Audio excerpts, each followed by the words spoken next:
আজকে আমি 15 দিনের মা ঠাকুমার রান্না আলুর খোসা ভাজা রেসিপি নিয়ে এসেছি। তো রেসিপিটা তোমার চায়ের সাথেও খেতে পারবে আর গরম ভাতের সাথেও দারুণ জমে যাবে। তো পুরো দেখার জন্য অনুরোধ রইল।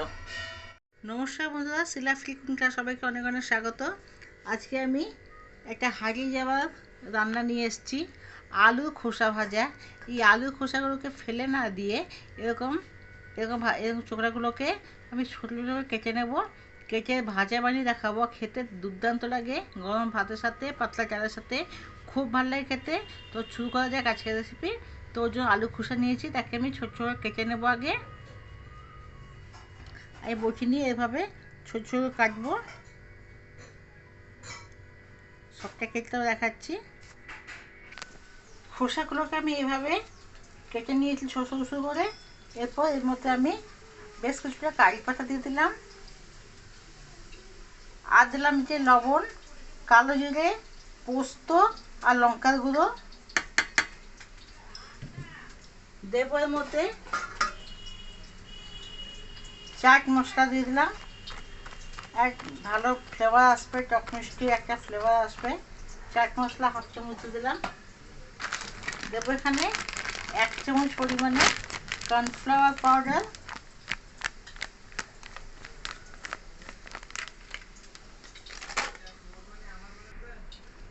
এবার দেবো এতে 1 চামচ পরিমাণে বেসন। এরপর এই সবকে আমি ভালো করে মেখে নেব। বেশি শুকনো শুকনো লাগলে অল্প একটু জল দিতে পারি, অল্প জল দিয়ে মাখতে পারি। তারপর এটা এরকম মাখতে মাখতেই শুকনো শুকনো হয়ে যাবে, আর জল দেওয়া দরকার হবে না। ভালো করে এটা মেখে নেব।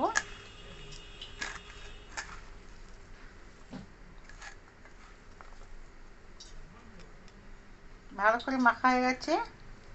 এরপর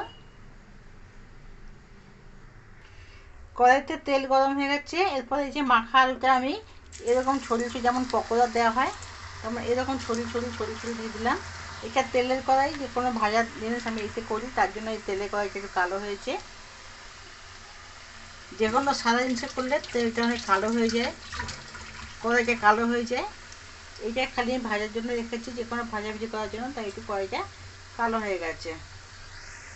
এবার একে আমি ভালো করে লাল লাল করে ভেজে নেব। ভাজতে ভাজতে এরকম এরকম মুচমুচে দেখা যাচ্ছে, কি সুন্দর হয়ে গেছে। এবার তুলে নেব।